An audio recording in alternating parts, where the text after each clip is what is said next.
कहानी शुरू होता है एक छोटे और ब्यूटीफुल आइलैंड से, जहाँ पर लोग इतना भी मॉडर्न नहीं थे।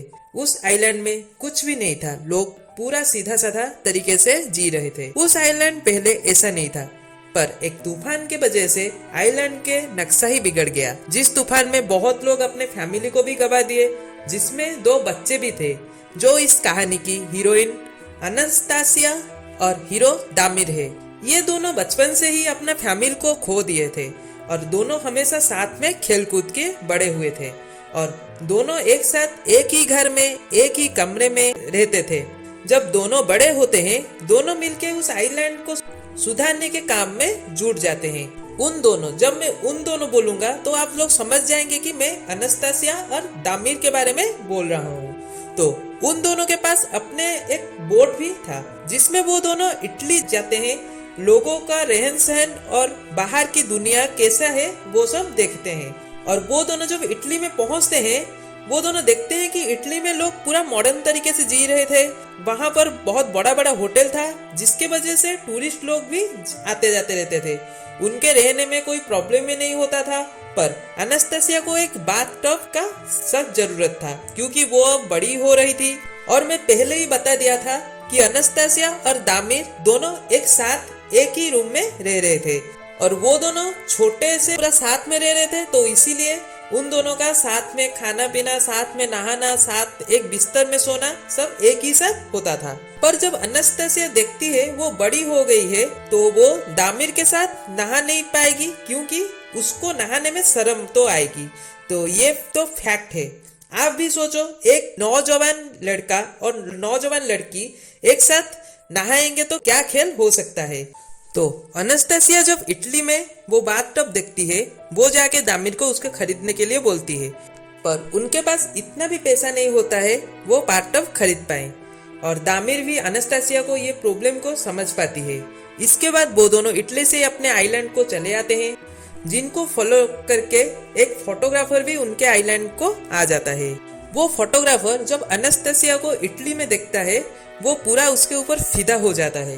तो आप समझ सकते हैं 15 साल की अनस्तासिया कितने ब्यूटीफुल होगी। और दामिर भी बहुत हैंडसम हो गया था, जिसलिए इटली में बहुत लड़की दामिर के प्यार में पड़ गए थे। जब अनस्तासिया और दामिर अपने आइलैंड में पहुंचते हैं, वो पहले आइलैंड को मेयर को जाकर आइलैंड में एक होटल खोलने का अनुमति लेते हैं। और वो होटल खोलने के लिए आइलैंड के चर्च को चुना जाता है, जिसके नीचे वाले एक घर में वो होटल बनाया जाता है। पर इसी बात से वो चर्च के प्रीस्ट बहुत गुस्सा होते हैं। जब आइलैंड के मेयर प्रीस्ट को समझाते हैं कि होटल बनने के बाद वहां पर बहुत टूरिस्ट आएंगे और टूरिस्ट आने के बाद ये आइलैंड में बहुत ज्यादा डेवलपमेंट होगा, तो इसी बात से राजी होकर प्रीस्ट भी अनुमति दे देते हैं और आइलैंड के लोगों के वोटिंग के बाद वहां पर होटल बनाया जाता है। और होटल के काम में दामिर, अनस्तासिया और आइलैंड के सब लोग मिलके काम कर रहे थे। और दामिर भी लोगों के रात को एंटरटेनमेंट के लिए फिल्म हॉल जैसा एक पर्दा लगा के लोगों को फिल्में दिखाता है, क्योंकि इस आइलैंड में भी फिल्म हॉल तक भी नहीं था। और दामिर जब इटली गया था, वहां से बहुत सारे फिल्म के कैसेट लेके आ गया था। तो फिल्म देखने के लिए सारे आइलैंड के लोग इकट्ठा हो जाते। तो आप समझ सकते हैं ये आइलैंड उस तूफान के बाद कितना पीछे चला गया था, जहां पर आइलैंड के सब लोग जाते हैं एक फिल्म को देखने के लिए।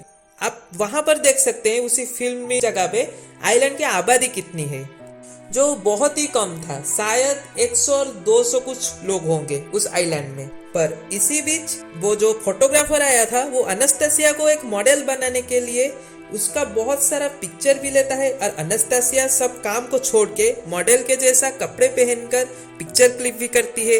पर ये सब दामिर को अच्छा नहीं लगता था। जब एक रात सब बैठ के फिल्म देख रहे थे, तब उस फोटोग्राफर अनस्तासिया को बुला के फोटो क्लिक करने के बहाने उसके साथ गलत हरकत करने वाला था, कि तभी दामिर वहां पर आकर उस फोटोग्राफर को बहुत मारता है, जिसके ठीक सुबह वो फोटोग्राफर उस आइलैंड से भाग जाता है। पर इसी बात से अनस्तासिया और दामिर के बीच में बहुत झगड़ा भी होता है, जहां पर अनस्तासिया दामिर को उस घर को छोड़ के बाहर सोने के लिए बोलती है, क्योंकि वो दोनों अभी जवान हो गए थे और वो दोनों एक संग एक घर में एक बिस्तर में सो नहीं सकते और एक घर में भी रुक नहीं सकते। पर दामिर को ये बात थोड़ा अजीब लगता है और उसको बुरा भी लगता है। और वो अनस्तासिया के ऊपर बहुत गुस्सा भी होता है क्योंकि ये दोनों बचपन से ही एक साथ खेलना, पीना, नहाना, सोना सब एक ही साथ करे थे और अचानक अनस्तासिया का ऐसा बर्ताव दामिर को अच्छा नहीं लगता है। पर दामिर समझ गया था कि अनस्तासिया अभी बड़ी हो गई है और उसको दामिर के आगे नहाना और कपड़े बदलने में शर्म आती है और अनस्तासिया बाहर समुद्र में भी नहा नहीं सकती, तो इसीलिए दामिर अनस्तासिया के एक बाथटब का जुगाड़ करने के लिए चला जाता है आइलैंड के एक पहाड़ के ऊपर, जहां पर एक कफिन जो बहुत पहले खोदा गया था उसको साफ करके उसके बाथटब जैसा सजा के अनस्तासिया को सरप्राइज देना चाहता था। इसीलिए वो हर सुबह चल जाता है उसी काम पे और शाम को जब वो आता है अनस्तासिया उसको खाना बना के देती है और उसके बाद अनस्तासिया रूम में और दामिर जाकर छत के ऊपर सो जाते हैं। पर एक रात अनस्तासिया को दामिर बोलता है कि उससे बहुत गंदी स्मेल आ रही है क्योंकि अनस्तासिया बहुत दिनों से नहाई नहीं थी क्योंकि उससे समुद्र में नहाने में शर्म आ रही थी, जिस बात पर दामिर भड़क जाता है और वो अनस्तासिया को जबरदस्ती उठा के अपने साथ समुद्र में लेके अनस्तासिया की कपड़े को उतार के उसको नहलाता है और खुद भी नहाता है। इसी बात से अनस्तासिया दामिर के ऊपर बहुत ज्यादा गुस्सा हो जाती है और उसके साथ बात भी नहीं करती है। पर एक सुबह अनस्तासिया को उठने से पहले आइलैंड के सब लोग उसके कमरे में एक मुर्गा छोड़ देते हैं, जिसकी आवाज से अनस्तासिया उठ जाती है और वो जब उठती है सारे लोग उसको आवाज लगाते हैं और जब अनस्तासिया सब लोगों को ढूंढ के एक जगह पर जाती है वो देखती है कि दामिर उसको मैरिज करने के लिए खड़ा था और उसके पास एक बाथटब भी था जिसे अनस्तासिया नहा पाएगी। जिसके बाद अनस्तासिया बहुत ही खुश हो जाता है और दामिर और अनस्तासिया की शादी हो जाती है। और शादी होने के बाद आप भी जानते हैं एक लड़का लड़की के बीच में भी शर्म नहीं रहता क्योंकि वो दोनों भी एक हो गए थे। इसी शादी के ठीक बाद वहाँ पर एक बड़ा सा जहाज आता है और जिसमें बहुत सारे टूरिस्ट थे, जिसको देखकर सारे लोग खुशी हो जाते हैं और दामिर अनस्तासिया को छोड़कर उन टूरिस्ट को आइलैंड के सब लोग स्वागत में लग जाते हैं और कहानी यहाँ पर खत्म होता है। तो आशा करता हूँ कि आपको ये कहानी अच्छा लगा होगा। तो आप सुन रहे थे 1981 के ड्रामा रोमांस जोनरा के मूवी फैंटेसीज की कहानी फिल्म अविनाश की जुबान से। ये वाला वीडियो आप लोग को कैसा लगा आप मुझे कमेंट करके बताइए और वीडियो को लाइक करिए, शेयर करिए और सब्सक्राइब करिए इसी तरह ओल्ड मूवीज का एक्सप्लेनेशन पाने के लिए। और मेरा इंस्टाग्राम आईडी का लिंक डिस्क्रिप्शन और अबाउट में है, जाके फॉलो करिए। तो आपको कुछ ओल्ड फिल्म अच्छा लगता हो और उसका एक्सप्लेनेशन सुनने के लिए आप चाहते हो तो मुझे कमेंट बॉक्स में सजेस्ट करिए। तो रहता हूँ, फिर मिलते हैं।